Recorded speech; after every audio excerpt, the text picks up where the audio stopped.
College থেকে বাসায় ফিরছিলাম, হঠাৎ মাঝপথে বৃষ্টি শুরু হলো। বৃষ্টি থেকে বাঁচার জন্য দৌড় দিলাম। সামনে থেকে যে একটা গাড়ি আসছে বৃষ্টির জন্য দেখাই যাচ্ছে না। গাড়িটা যখন অনেক কাছে চলে এসেছে ঠিক তখন কে যেন আমাকে টেনে তার বুকের সাথে জড়িয়ে ধরলো। আমি বুঝতে পারলাম এটা কোনো পুরুষ। ভয়ে আমার হাত পা কাঁপতে লাগলো। ছেলেটা অনেক শক্ত করে জড়িয়ে ধরেছে। আমি ছোটার জন্য চেষ্টা করলাম, কিন্তু তার শক্তির সাথে পেরে উঠলাম না। প্রায় 5 মিনিট পরে আমাকে ছেড়ে দিল। ছাড়া পেয়ে ছেলেটার দিকে তাকিয়ে অবাক হয়ে গেলাম, কারণ ছেলেটা আর কেউ না, আমার ফুফাতো ভাই সামির। আমার থেকে 100 বছরের বড়। আমাকে এভাবে জড়িয়ে ধরার মতো ছেলে তো ভাইয়া না, কারণ সবসময় ভাইয়া আমার সাথে রাগী ভাব নিয়ে থাকে আর কারণে অকারণে বকাবকি করে। ভাইয়ার দিকে তাকিয়ে ভয় পেয়ে গেলাম, কারণ তার চোখ লাল হয়ে গেছে। ভাইয়া যখন অনেক রেগে যায় তখন এমন লাল হয়ে যায়। হঠাৎ ঠাস করে আমার গালে একটা চড় দিল ভাইয়া। আমি গালে হাত দিয়ে দাঁড়িয়ে রইলাম। এখন কিছু বললে আরও থাপ্পড় খেতে হবে। ভাইয়া রাগী লোক নিয়ে বলল, মামার কি এতই টাকার অভাব পড়ছে যে তোর বৃষ্টিতে ভিজে ভিজে হেঁটে বাড়ি ফিরতে হবে? আমি কাঁপা কাঁপা গলায় উত্তর দিলাম, ভাইয়া আমার হেঁটে আসতে ভালো লাগে। ভাইয়া বলল, এখন যদি কোনো দুর্ঘটনা হতো তাহলে কি হতো? আর বৃষ্টির মধ্যে ছাতা ছেড়ে এসছিস কেন? নাকি ছেলেদের তোর এই ভেজা শরীর দেখানোর জন্য ইচ্ছে করে ছাতা আনিস নি? কথাটা শুনে আমার রাগে মাথা গরম হয়ে গেল। সকালে তো অনেক রোদ ছিল, আমি কি জানতাম হঠাৎ করে বৃষ্টি নামবে। কিন্তু মুখে কিছু না বলে চুপ করে দাঁড়িয়ে রইলাম। ভাইয়া বলল, এখন এখানে দাঁড়িয়ে দাঁড়িয়ে ভিজছিস, তাড়াতাড়ি আমার গাড়িতে গিয়ে বস, আমি 2 মিনিটের মধ্যে আসছি। ভাইয়ার কথা শুনে সামনে তাকিয়ে ভাইয়ার গাড়ি দেখতে পেলাম। তাড়াতাড়ি করে গাড়িতে গিয়ে বসলাম। ভিজে যাওয়ার কারণে একটু শীত করতে লাগলো। গাড়ির কাচ দিয়ে উঁকি মেরে দেখলাম ভাইয়া ফোনে কার সাথে যেন কথা বলছে। বৃষ্টিতে ভেজার কারণে ভাইয়াকে অনেক সুন্দর লাগছে। এমনিতেই অনেক হ্যান্ডসাম ছেলে ভাইয়া। আমার বান্ধবীরা তো সামির ভাইয়া বলতেই পাগল। আমি আবার অত আহামরি সুন্দর না, সব সময় সাধারণভাবেই থাকি। অবশ্য ভাইয়ার জন্য বাধ্য হয়ে সাধারণভাবে থাকতে হয়, কারণ একটু সেজেগুজে কোথাও গেলে কোথা থেকে যেন ভাইয়া আমার সামনে হাজির হয়ে বলে, এমনিতেই দেখতে ভাল লাগে না তোকে, আর সাজলে তো একদম জোকারের মতো লাগে। এসব কথা শুনে অনেক আগেই সাজা বাদ দিয়ে দিছি। প্রায় 5 মিনিট পর ভাইয়া একটা শপিংয়ের প্যাকেট দিয়ে বলল, মিশি, পোশাকগুলো পাল্টে নে, তা না হলে ঠান্ডা লাগবে তোর। আমি ধুয়ে দাঁড়িয়ে থাকবো। এই বলে ভাইয়া চলে গেল। প্যাকেটটা খুলে দেখলাম অনেক সুন্দর একটা ফ্রক। গাড়িতে পোশাকগুলো পাল্টে ভাইয়াকে ডাক দিলাম। ভাইয়া এসে কোনো কথা না বলে ড্রাইভিং করা শুরু করলো। 15 মিনিটের মধ্যেই বাসায় পৌঁছে গেলাম।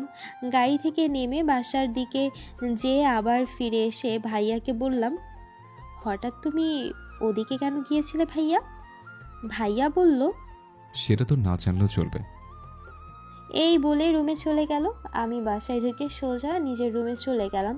রুমে গিয়ে ফ্রেশ হয়ে আমার বেস্ট ফ্রেন্ড নিহাকে কল দিলাম, কিন্তু ফোনটা ওয়েটিং পেলাম। নিশ্চয়ই ওর বয়ফ্রেন্ড আবিরের সাথে কথা বলছে। আমার সব ফ্রেন্ডের বয়ফ্রেন্ড আছে, শুধু আমারই নেই। কেউ আমাকে প্রপোজ করেনি। যাও একজন করেছিল, কিন্তু পরের দিন তাকে আর দেখতে পাইনি। আমি অতটাও অসুন্দর না। মার ডাক শুনে খাবার খেয়ে এসে একটা লম্বা ঘুম দিলাম। বিকেলে সামির ভাইয়া পড়াতে আসলো। সেই ক্লাস 8 থেকে ভাইয়া আমাকে পড়ায়, অন্য কোনো স্যারের কাছে প্রাইভেট পড়তে দেয়নি। নিজের এত বড় অফিসের কাজ ফেলে কেন যে আমাকে পড়াতে আসে সেটাই বুঝতে পারি না। হঠাৎ মনে হলো কাল ভাইয়ার দেওয়া ম্যাথটা করিনি। এর শাস্তি যে অনেক ভয়াবহ সেটা আমি জানি। পরের টেবিলে বসে ভাইয়ার দেওয়া ম্যাথটা করার জন্য সবে খাতাটা বের করেছি, অমনি ভাইয়া রুমে চলে আসলো। আমি খাতাটা লুকিয়ে ফেললাম। ভাইয়া রুমে এসে চেয়ার টেনে বসে বলল, কাল যে ম্যাটটা দিয়েছিলাম সেটা দেখা। আমি ভয়ে ভয়ে উত্তর দিলাম, ভাইয়া অঙ্কটা করতে মনে ছিল না। ভাইয়া আমার দিকে তীক্ষ্ণ দৃষ্টি নিক্ষেপ করে বলল, কেন? কাল রাতে কোন প্রেমিকের কথা ভাবছিলে? যে সামান্য একটা কাজ করতে দিয়েছিলাম সেটা বলে গেলি? আমি চুপ করে রইলাম। আমার উত্তর না পেয়ে ভাইয়া বলল, আজকে বাসার সব কাজ তুই করবি, রাতের রান্নাটাও তুই করবি। আমি আস্তে করে বললাম, ভাইয়া আমি তো রান্না করতে পারি না। ভাইয়া বলল, রান্না করতে না পারলে 500 বার কান ধরে উঠবাস করবে। কথাটা শুনে আমি ভয়ে একটা ঢোক গিললাম। তারপর বললাম, না না, আমি রান্না করতে পারবো। ভাইয়া বলল, এখন এই রুমটা মুছে দে। আমি ঘর মোছার জিনিসপত্র নিয়ে এসে রুমটা মোছা শুরু করলাম। এবার ভাইয়ার দিকে উকি দিয়ে দেখলাম ভাইয়া লাট সাহেবের মতো চেয়ারে বসে মোবাইল টিপছে আর আমাকে কাজের মেয়ের মতো খাটাচ্ছে। ইচ্ছে করছে বালতির পানিগুলো ভাইয়ার মাথায় ঢেলে দিতে। অনেক সময় নিয়ে রুমটা মুছে বালতিটা কিচেন রুমে রেখে আসতে গেলাম। আমার হাতে বালতি আর আমার অবস্থা দেখে মা আর জরিনা খালা হাসতে লাগলো। জরিনা খালাকে দেখে মনে হলো অনেক খুশি হয়েছে, কারণ আমি রুমটা না মুছে পরিষ্কার করলে তারই করা লাগতো। কিছুক্ষণ পর ভাইয়া কিচেন রুমে এসে মাকে বলল, মামি, আজ মিশি একাই রান্না করবে। কথাটা বলতেই দেরি হয়েছে, কিন্তু জরিনা খালার কিচেন রুম থেকে বেরোতে দেরি হয়নি। সোজা ড্রয়িং রুমে গিয়ে টিভি অন করে স্টার জলসার সিরিয়াল দেখতে লাগলো। আর মা বলল, স্বামী, মিশমি তো রান্না করতে পারে না। মার কথা শুনে আমি অনেক খুশি হলাম। ভাবলাম মা হয়তো আমার কষ্টটা বুঝতে পেরে এই কথা বলেছে, কিন্তু আমার ভাবনা ভুল প্রমাণিত করে মা বলল, হকি নাকি রান্না করবে, পরে আমাদের সবার রাতের খাওয়া হবে না। নিজেরা খেতে পারবে না বলে না করছে। আমার আত্মসম্মানে লাগলো কথাটা, তাই বললাম, তুমি এখান থেকে চলে যাও তো মা, আমি তোমার থেকে অনেক ভালো রান্না করতে পারি। আমার কথা শুনে মা চলে গেল, কিন্তু ভাইয়া দেয়ালের সাথে ভর দিয়ে দাঁড়িয়ে রইল। আমি চিন্তায় পড়ে গেলাম, কি রান্না করা যায়। হঠাৎ মনে হলো বিরিয়ানি রান্না করলে অনেক ভালো হবে, কিন্তু বিরিয়ানি তো আমি রান্না করতে পারি না। অবশ্য মোবাইল দেখে রান্না করতে পারতাম, কিন্তু ভাইয়ার সামনে মোবাইল দেখে রান্না করলে আমাকে আর আস্ত রাখবে না ভাইয়া। কিছুক্ষণ পর ভাইয়া বলল, কি হলো, শখের মতো দাঁড়িয়েছিস কেন? তাড়াতাড়ি রান্না কর, আমি যেন রাতে খেয়ে বাসায় যেতে পারি। আমি মনে মনে বললাম, কেন, ফুপি কি রান্না করে না যে আমার রান্না করা খাবার তোমার খেয়ে যেতে হবে? একটা কলাশায় ভাইয়া কিচেন রুম থেকে বের হয়ে যেতেই আমি দৌড়ে রুমে গিয়ে মোবাইল নিয়ে আসলাম। ইউটিউবে বিরিয়ানি রান্না করা দেখে রান্না করতে লাগলাম। রান্না যখন শেষের দিকে তখন ভাইয়া এসে হাজির হলো। আমি মোবাইলটা লুকিয়ে ফেললাম। তারপর কিছুক্ষণ নাড়াচাড়া করে খাবার টেবিলে পরিবেশন করে রাখলাম। বাবা অফিস থেকে আসার পর সবাই একসাথে খেতে বসলাম। আপু তো বিরিয়ানি দেখে অনেক খুশি হলো, কারণ বিরিয়ানি আপুর ফেভারিট খাবার। মা বাবা খাবার মুখে দিয়ে অবাক হয়ে আমার দিকে তাকিয়ে রইল। আমি ভয় পেয়ে গেলাম, ভাবলাম বিরিয়ানি রান্না হয়তো ভালো হয়নি, তাই একটু বিরিয়ানি মুখে দিয়ে দেখলাম, কিন্তু রান্না তো ভালোই হয়েছে। মা আমাকে বলল, তুই নিজে এটা রান্না করেছিস? আমি রেগে বললাম, না, ভূত এসে রান্না করে দিয়ে গেছে। ভাইয়া বাদে সবাই আমার রান্নার প্রশংসা করলো। আজ পর্যন্ত ভাইয়ার মুখ থেকে আমার নামে কোনো প্রশংসা বের হয়নি। খাওয়া দাওয়া সেরে রুমে এসে ঘুমানোর প্রস্তুতি নিচ্ছিলাম, তখনই ভাইয়া এসে বলল, এখনই ঘুমিয়ে পড়েছিল কেন? কাল যে ম্যাটার দিয়েছিলাম সেটা এখন আমার সামনে করবে। আমি অবাক হয়ে বললাম, তার জন্য তো শাস্তি দিয়েছো, তাহলে আবার করতে যাব কেন? ভাইয়া বলল, ওটা তো ভুলে যাওয়ার জন্য দিয়েছে। এখন যদি ম্যাটটা না পারিস তাহলে সারা রাত জাগিয়ে রাখবো। এমনিতেই অনেক ঘুম পাচ্ছে, তাই সাহস জুগিয়ে বললাম, তোমার যদি এতই পড়ানোর ইচ্ছে থাকে তাহলে নিজের বোন রিয়াকে পড়াও না কেন? আমার আপুকেও তো পড়াতে পারো। ভাইয়া আমার কথা শুনে বলল, ওরা কি তোর মতো গাধা নাকি? আমি বললাম, আমি মোটেও গাধা না, যথেষ্ট মেধাবী ছাত্রী। ভাইয়া মুচকি হেসে বলল, সেটা তো আমার পড়ানোর জন্য হয়েছিস, বলে গেছিস ক্লাস 7-এ থাকতে অঙ্কে ফেল করেছিলে। ভাইয়ার কথা শুনে আমি চুপসে গেলাম। চুপচাপ পড়ার রুমে গিয়ে অঙ্কটা করে দেখলাম। ভাইয়া চলে যাবার পর রুমে এসে ঘুমিয়ে গেলাম। সকালে ঘুম থেকে উঠে ফ্রেশ হয়ে কলেজে যাওয়ার জন্য রেডি হচ্ছিলাম, তখন হঠাৎ মনে হলো আজ তো আপুকে আকাশ ভাইয়ের ফ্যামিলি দেখতে আসবে। ঠিক দেখতে আসবে না, একেবারে বিয়ের ডেট ফাইনাল করবে আজ। আকাশ ভাইয়া আর আপু দুজন দুজনকে ভালোবাসে। অনেক মানুষ যখন আসবে তাহলে নিশ্চয়ই অনেক কাজ থাকবে, তাই ঠিক করলাম আজ কলেজে যাব না। কিচেন রুমে উকি দিয়ে দেখলাম মা আর জরিনা খালা নানান রকম পদ রান্না করছে। আমি ড্রয়িং রুমে বসে টিভি অন করে মাকে খাবার দিতে বললাম। মা বিরক্তিকর ভাব নিয়ে খাবার দিয়ে গেল। 10টার দিকে মোবাইলে ভাইয়ার কল আসতে লাগলো। আমি ফোনটা অফ করে কার্টুন দেখায় মনোযোগ দিলাম, কিন্তু ঠিক তার 15 মিনিট পর ভাইয়া আমাদের বাসায় এসে হাজির হলো। ভাইয়া এসেই আমার হাত থেকে রিমোটটা কেড়ে নিয়ে ছুঁড়ে ফেলে দিয়ে বলল, আজকে কলেজ যাস না কেন? আমি বললাম, আজ তো আপুকে দেখতে আসবে। ভাইয়া বলল, তোকে তোর দেখতে আসবে না, যে তোর কলেজে না গিয়ে বাড়িতে বসে থাকতে হবে। আমি বললাম, বাড়িতে আজ অনেক কাজ ভাইয়া, এই কাজ ফেলে রেখে কেউ কলেজে যায়? ভাইয়া বলল, টিভির সামনে বসে বসে কাজ করছিলে? আরও কিছু বলতে যাব তার আগে মোবাইলের রিংটন বেজে উঠল। ফোনের দিকে তাকিয়ে ভাইয়ার রাগে মুখ ফ্যাকাশে হয়ে গেল। ড্রয়িং রুম থেকে বারান্দায় গেল। আমি ভাবলাম হয়তো ভাইয়ার গার্লফ্রেন্ডের কল এসেছে। আমি লুকিয়ে ভাইয়ার প্রেমালাপ শোনার জন্য আড়ি পাতলাম। একবার যদি জানতে পারি ভাইয়ার গার্লফ্রেন্ডকে, তাহলে তার সাথে ভাব জমিয়ে আমার উপর ভাইয়ার অত্যাচারের দিন শেষ করতে হবে। কারণ ছেলেদের রাজা থেকে দাস বানাতে পারে একমাত্র বউ আর গার্লফ্রেন্ডরা। অপর প্রান্ত থেকে কি বলছে তা কিছুই শুনতে পারছি না, কিন্তু ভাইয়ার কথাগুলো স্পষ্ট শোনা যাচ্ছে। ভাইয়া মোবাইলে কাকে যেন বলছে, চিন্তা করিস না, তোর পরীর আশেপাশে আমি কোনো ছেলেকে ঘেঁষতে দিই না। তবে মাঝে মধ্যে আমি একটু শাসন করি। তুই কবে দেশে ফিরবি? ভাইয়া বলল, ও, এসে বিয়েটা সেরে ফেলবে? অপর প্রান্ত থেকে কি বলল শুনতে পেলাম না, কিন্তু কি এমন কথা বলল যে ভাইয়ার চোখে পানি চলে আসলো। ভাইয়াকে আমি কোনো দিন কান্না করতে দেখিনি। কথা শুনে তো মনে হলো না খারাপ কিছু হয়েছে। মোবাইল পকেটে রেখে চোখের জল মুছে রকিং চেয়ারে বসে পড়ল।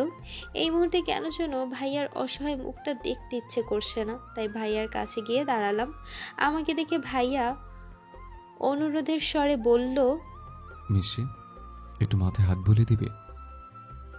ভাইয়ার কথা শুনে আমি ভাইয়ার মাথায় হাত বুলিয়ে দিতে লাগলাম। কিছুক্ষণের মধ্যেই ভাইয়া ঘুমিয়ে পড়ল।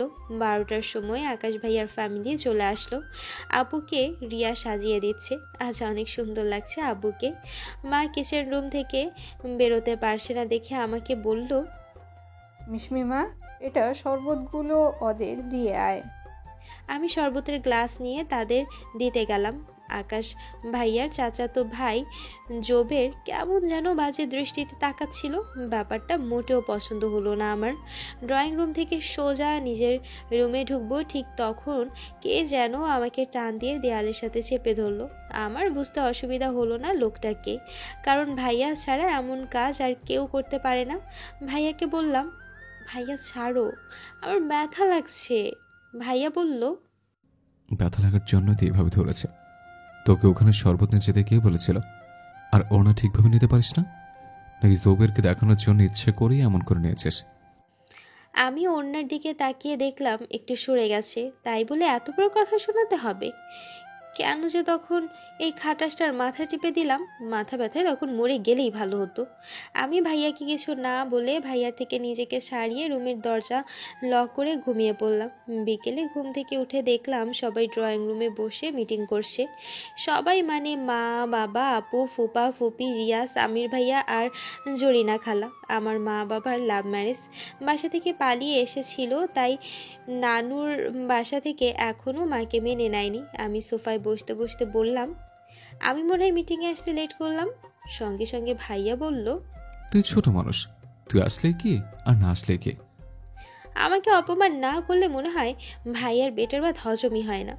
সব সময় মনে হয় আমাকে কিভাবে অপমান করা যায়, মনে মনে সেটাই ভাবে। যাই হোক, রিয়ার থেকে জানতে পারলাম আগামী সপ্তাহে আপুর বিয়ের ডেট ফাইনাল হয়েছে। মাকে জিজ্ঞাসা করলাম, এত তাড়াতাড়ি বিয়ে হওয়ার কারণ কি? মা বলল, ব্যবসার কাজের জন্য আকাশকে 1 বছরের জন্য বিদেশে যেতে হবে সামনের মাসে, তাই এত তাড়াতাড়ি। আমি ফুপা ফুপির বিয়ের আগে আর তাদের বাসায় যাব না, কারণ মা বাবা একা সামলাতে পারবে না এত ঝামেলা। জরিনা খালা একটু পর বাবাকে বলল, ভাইজান, এখন একটু টিভি দেখি, আমার প্রিয় নাটকটা দিছে এখন। বাবা জরিনা খালাকে ধমক দিয়ে বসিয়ে দিল, কারণ বাবা টিভি দেখা পছন্দ করে না। বাবার ধমক খেয়ে জরিনা খালা চুপসে গেল। তার চুপসে যাওয়া মুখ দেখে খুশিতে ঠিক করলাম 1 লাইন গান গাইব। তখনই ভাইয়া বলল, মিশি, এখানে বসে না থেকে পরের টেবিলে যা, আমি আসছি এখনই। আমি অসহায়ের মতো বললাম, আজকেও পড়তে হবে? ভাইয়া বলল, কেন, আজ তোর বিয়ে নাকি যে আজ পড়তে বসা যাবে না? আমি মনে মনে বললাম, বিয়ে থাকলেও মনে হয় তুমি আমাকে বাসরাত থেকে টেনে এনে পড়াবে। সোফা থেকে উঠে পড়ার রুমে গিয়ে বসলাম। কিছুক্ষণ পর ভাইয়া এসে বলল, মিশি, আমার জন্য নিজের হাতে 1 কাপ কফি বানিয়ে দিতে পারবে? আমি মাথা নেড়ে হ্যাঁ বললাম। ভাইয়া বলল, আজকেও আবার ইউটিউব থেকে দেখে বানাস না? তুই তো জানিস আমি নকল করা লাইক করি না। ইস, তার মানে কি ভাইয়া দেখে ফেলেছে? কিন্তু কিভাবে দেখলো? ভাইয়া বলল, কিভাবে দেখেছিস সেটা তো না জানলেও চলবে। এখন তাড়াতাড়ি কফি বানিয়ে আন। ভাইয়া আমার মনের কথা জানতে পারলো কেমন করে? এটা নিয়ে তেমন মাথা না ঘামিয়ে কিচেন রুমে চলে গেলাম। অনেক টাইম নিয়ে কফি বানালাম। ইচ্ছে করে এত টাইম নিচ্ছি যাতে পড়ার টাইম কিছুটা চলে যায়।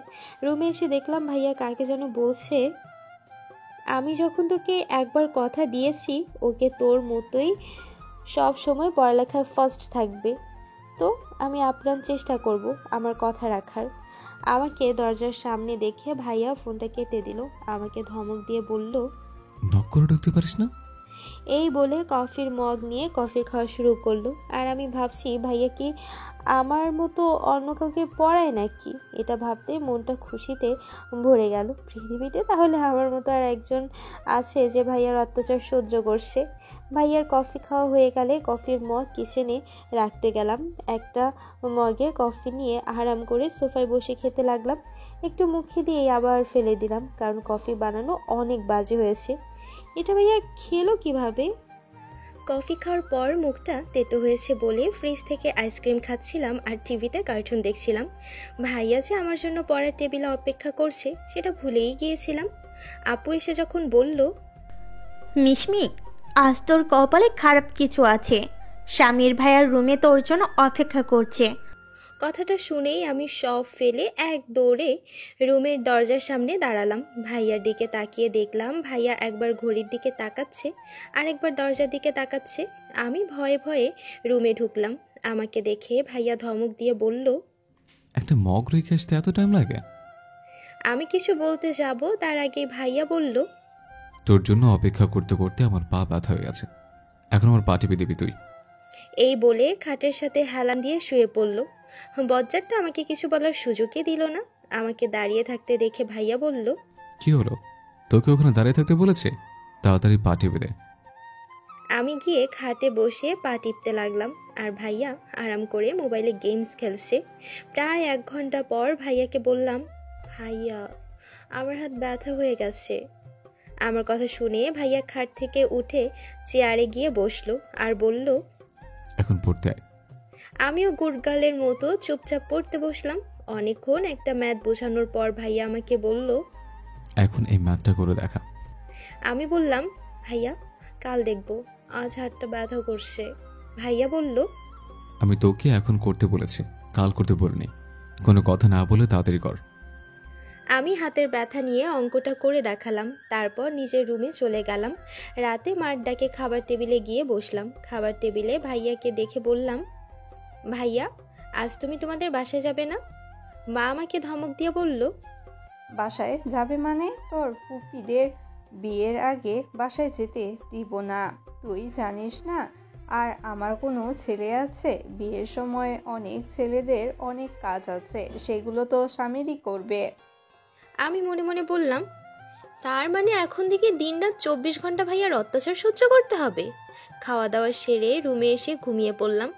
সকালে ঘুম থেকে উঠে ফ্রেশ হচ্ছিলাম যখন মোবাইলে একটা মেসেজ আসলো। মেসেজ চেক করে দেখলাম ভাইয়া মেসেজ করেছে, আমি অফিসে চলে এসেছি, আমার যেন আজ আসতে না হয়, তাড়াতাড়ি কলেজে। ধ্যাত, শয়তানটা অফিসে গিয়েও আমাকে শান্তিতে থাকতে দিবে না। রেডি হয়ে খেয়ে কলেজে আসলাম। কলেজ ক্যাম্পাসে অনেক দিন পর আমাকে যে ছেলেটা প্রপোজ করে পরের দিন থেকে আর কলেজে আসেনি।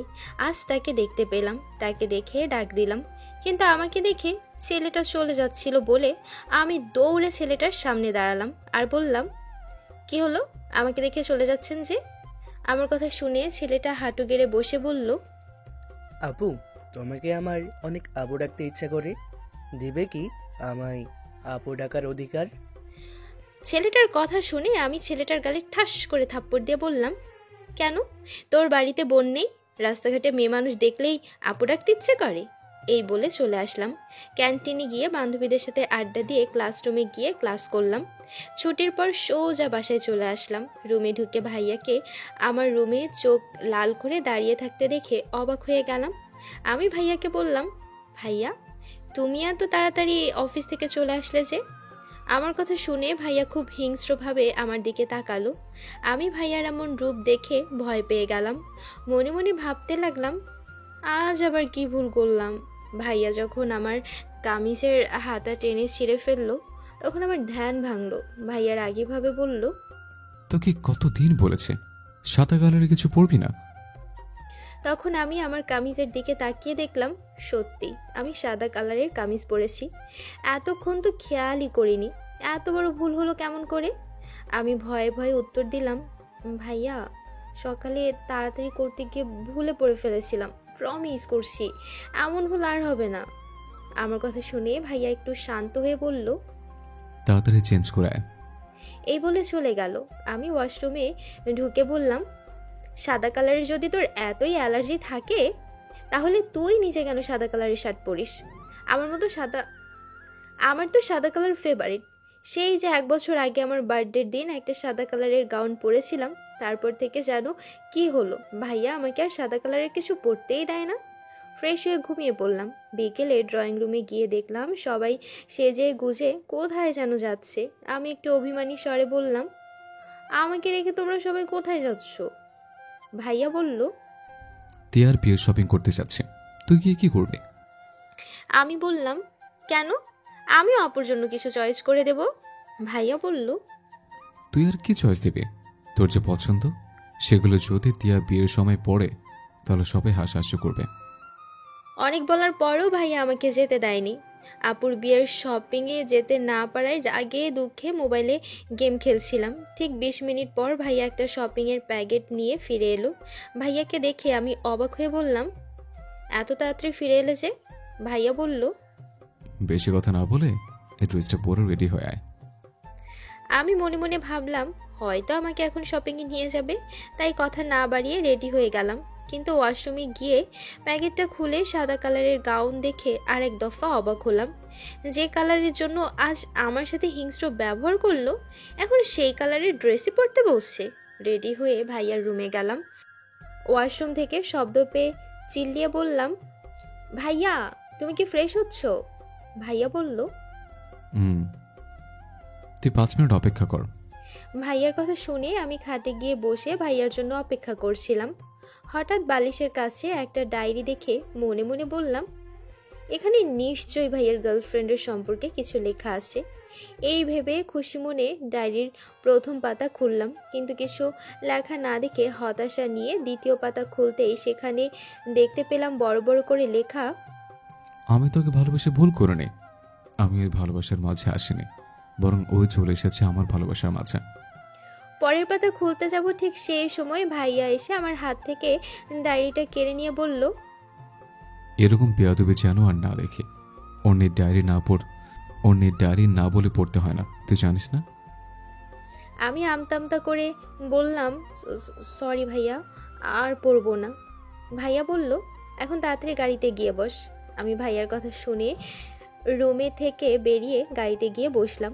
কিছুক্ষণ পর ভাইয়া এসে গাড়ি স্টার্ট দিল। আমি একটা জিনিস খুব ভালোভাবে লক্ষ্য করছি, ভাইয়া আমার দিকে ভুলেও একবারও তাকাচ্ছে না, আর ভাইয়ার চোখগুলো অনেক ফুলে আছে। গাড়িটা যখন এয়ারপোর্টের দিকে যাচ্ছিল তখন আমি ভাইয়াকে বললাম, ভাইয়া এদিকে যাচ্ছ কেন? ভাইয়া বলল, তোকে আজ আমেরিকা পাঠাবো তাই। আমি ভয়ে ভয়ে বললাম, আপুর বিয়ে নাকি আমি কোথাও যাব না।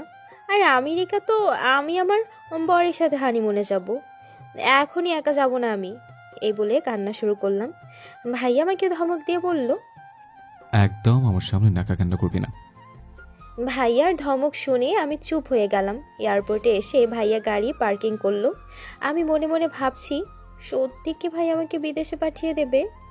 গাড়ি থেকে নামা মাত্রই একটা ছেলে দৌড়ে এসে ভাইয়াকে জড়িয়ে ধরলো। ছেলেটাকে চিনতে বেশি সময় লাগলো না, কারণ ছেলেটা ভাইয়ার বেস্ট ফ্রেন্ড রোদ ভাইয়া। রোদ ভাইয়ার বাবার ব্যবসার কাজে বিদেশে গিয়েছিল 1 বছর আগে, কিন্তু তার তো আরও কিছু মাস পর ফেরার কথা ছিল। এত তাড়াতাড়ি ফিরল কেন? রোদ ভাইয়া আমাকে দেখে ভাইয়াকে বলল, থ্যাঙ্কস দোস্ত, আমার পরীকে এভাবে আনার জন্য। এই বলে এয়ারপোর্টে সবার সামনে হাঁটু গেড়ে আমাকে প্রপোজ করলো। এই সবের আগা মাথা কিছু না বুঝে ভাইয়ার দিকে তাকিয়ে দেখলাম ভাইয়া ইশারায় আমাকে রোদ ভাইয়ার প্রপোজ অ্যাকসেপ্ট করতে বলছে। ভাইয়ার ইশারা দেখে মাথার ঠিক রাখতে পারলাম না, ঠাস করে ভাইয়ার গালে একটা চড় দিয়ে বসলাম। ভাইয়া অবাক চোখে আমার দিকে তাকিয়ে আছে। হয়তো ভাইয়া কল্পনাও করেনি আমি তাকে এভাবে থাপ্পড় মারবো। আশেপাশের সবাই তাকিয়ে আছে আমার দিকে, সেদিকে আমার খেয়ালই নেই। ভাইয়ার দিকে তাকিয়ে বললাম, এতদিন ভাবতাম তুমি আমাকে বোন ভেবে সবসময় আমাকে শাসন করো, কিন্তু না, তোমাকে তোমার বন্ধুর দায়িত্ব দিয়েছে বলে সেগুলো পালন করতে। তোমাকে আমি ভাই ভেবে সম্মান করতাম বলে এতদিন তোমার সব অত্যাচার মেনে চলতাম, কিন্তু এখন তোমাকে ভাই ভাবতেই আমার ঘৃণা লাগছে। আর যাই হোক, কোনো ভাই কোনোদিন এভাবে নিয়ে এসে অন্য ছেলের প্রপোজ অ্যাকসেপ্ট করতে বলবে না। তোমার বন্ধু বলেছে বলে তুমি এভাবে আমাকে এখানে নিয়ে আসলে, একবারও ভাবলে না আমারও তো খারাপও লাগতে পারে। এই বলে ওখান থেকে বেরিয়ে আসলাম। রোদ ভাইয়া আমাকে ডাকছে, কিন্তু আমি তা অগ্রাহ্য করেই চলে আসলাম। ভাইয়া আমার কথাগুলো মাথা নিচু করে নীরবে শুনেছে। মাঝ রাস্তায় এসে পা ব্যথা করতে লাগলো। কেন যে রাগ দেখিয়ে চলে আসতে গেলাম, এখন নিজেরও কষ্ট হচ্ছে, কিন্তু আমি বা ওরকম করব না কেন? ওইসব দেখে ভাইয়ার সেদিন ফোনে কথাগুলোর মানে বুঝতে তেমন অসুবিধা হয়নি। রোদ ভাইয়া বলেছে বলেই তো এতদিন ভাইয়া আমাকে পড়িয়েছেন, আর আমার কোনো ক্ষতি হতে দেয়নি, শুধুমাত্র রোদ ভাইয়াকে কথা দিয়েছে বলে। রাস্তায় বসে ভাইয়ার গাড়ির জন্য অপেক্ষা করছিলাম। গাড়ি আসতে দেখে গাড়ি থামাতে বললাম। ভাইয়া গাড়ি থামালো, আমি গিয়ে পেছনের সিটে বসলাম। আমাকে পেছনে বসতে দেখে রোদ ভাইয়াও পেছনে এসে বসলো, আর ভাইয়া নীরবে গাড়ি চালাতে লাগলো। ভাইয়াকে দেখে এখন ড্রাইভার লাগছে বলে আমি হেসে উঠলাম। আমাকে হাসতে দেখে রোদ ভাইয়া বলল, জানো পরি, তোমাকে না হাসলে অনেক সুন্দর লাগে। আমি একটু রাগ দেখিয়ে বললাম, আমার একটা নাম আছে, একদম পরি বলবেন না। রোদ ভাইয়া বলল, ওকে পরি, তুমি যা বলবে তাই হবে, আর কখনো তোমাকে পরি বলবো না। সারা রাস্তা রোদ ভাইয়া অনেক বকবক করেছে। বাসায় এসে গাড়ি থেকে নেমে বাসায় ঢুকতে যাব, তখন রোদ ভাইয়া আমাকে ডেকে বলল, একবার ভেবে দেখো পরি, আমার মতো অভাগাকে ভালোবাসা যায় কিনা। আমি চোখ গরম করে চলে আসলাম। রুমে এসে যখন একটু রাগ করব, তখন মনে পড়ে গেল রাগের মাথায় ভাইয়াকে চড় মেরে ফেলেছি। যে ভাইয়ার মুখের উপর কোনো দিন কথা বলিনি, আজ তাকে থাপ্পড় মারলাম। ভাইয়া যদি মা বাবাকে বলে দেয় তাহলে আমার আর এই বাসায় থাকা লাগবে না, সোজা ঘাড় ধাক্কা দিয়ে বের করে দেবে। সন্ধ্যায় সবাই চলে আসলো। শপিংয়ে নিয়ে না যাওয়ার কারণে কারোর সাথে কথা বললাম না। কেউ আমার রাগ ভাঙানোর কোনো চেষ্টাও করলো না দেখে নিজে থেকেই কথা বললাম। রাতে খাবার টেবিলে ভাইয়াকে না দেখে রিয়াকে জিজ্ঞেস করলাম, ভাইয়া কোথায়? রিয়া বলল, ভাইয়া তো রোদ ভাইয়ার বাসায়, অনেক দিন পর রোদ ভাইয়া ফিরেছে তো, তাই আজ ভাইয়া রোদ ভাইয়ার বাসায় থাকবে। এটা শুনে আমার মন খুশিতে ভরে গেল। তার মানে আজ ভাইয়া আমাকে পড়াতে আসবে না। রাতে নিশ্চিন্তে ঘুমাচ্ছিলাম, তখন রোদ ভাইয়া ফোন করে বিরক্ত করা শুরু করলো। নিশ্চয়ই ভাইয়ার থেকে নাম্বার নিচ্ছে। বিরক্ত হয়ে মোবাইল বন্ধ করে রেখে দিলাম। কিন্তু রোদ ভাইয়া এখানেই থেমে যায়নি। সকালে তার বাবাকে নিয়ে হাজির হয়েছে। রোদ ভাইয়া পাত্র হিসেবে ভালো দেখে মা বাবা বিয়ের প্রস্তাবে রাজি হয়ে যায়। আমি না করায় মা আমাকে বলে, তুই তো আর কাউকে ভালোবাসিস না, তাহলে রাজি না হওয়ার কি আছে? রোদ পাত্র হিসাবে ভালো। আমার কোনো কথা না শুনে এক প্রকার জোর করেই আমার বিয়ে ঠিক করলো। আপুর যেদিন বিয়ে সেদিন। আমার সেই ছোটবেলা থেকে কত স্বপ্ন ছিল আপুর বিয়ের সময় অনেক মজা করব, কিন্তু সব আশা ভেস্তে গেল। বিয়ে ঠিক হবার পর থেকে রোদ ভাইয়ার সাথে প্রতিদিন কথা বলা, শপিংয়ে যাওয়া খুবই বিরক্ত লাগে। এত কিছুর মাঝে ভাইয়া একবারও আমার সামনে আসেনি। এত কিছুর মাঝে ভাইয়াকে অনেক মিস করা শুরু করলাম। এখন রোজ পড়ার টেবিলে ভাইয়ার জন্য অপেক্ষা করি, কিন্তু ভাইয়া আসে না। কলেজে না গেলেও কেউ বলতে আসে না। সবসময় একা থাকতে হয়। ভাইয়াকে দেখার জন্য খুব মন চাইছিল, তাই আজ 3 দিন পর ভাইয়ার রুমে গেলাম। রুমে গিয়ে ভাইয়াকে দেখতে না পেয়ে চলে আসছিলাম, তখন ভাইয়ার সেই ডায়েরিটা চোখে পড়ল। মন খারাপ করে পড়তে লাগলাম, কিন্তু ডায়েরিটা পড়ে আমার চোখ দিয়ে পানি চলে আসলো। ডায়েরিটা পড়ে এটা বুঝতে পেরেছি, ভাইয়া আমাকে সেই ছোটবেলা থেকেই ভালোবাসে, আর ভালোবাসে বলেই ছোটবেলা থেকে আমাকে সেভ করে আসছে। কিন্তু 1 বছর আগে আমার বার্থডের দিন আমাকে সাদা ড্রেসে দেখে রোদ ভাইয়া আমার উপর ক্রাশ খায়, আর পরে তা ভালোবাসার রূপ নেয়। ভাইয়াকে বলায় অনিচ্ছা সত্ত্বেও ভাইয়া আমাকে ভুলে যাওয়ার চেষ্টা করে, কিন্তু ভুলতে পারে না। নিজের ভালোবাসার কথা নিজের মনের কোণে রেখেই ভাইয়া রোদ ভাইয়াকে আমাকে পেতে হেল্প করে। নিজেকে আজ বড্ড বোকা মনে হচ্ছে। এতদিন এত কাছে থেকে একজন মানুষ আমাকে পাগলের মতো ভালোবেসে গেছে, আর আমি কিনা তা একটা বারের জন্য বুঝতে পারলাম না। কিন্তু এখন আমার কি করা উচিত? এখন যে অনেক দেরি হয়ে গেছে।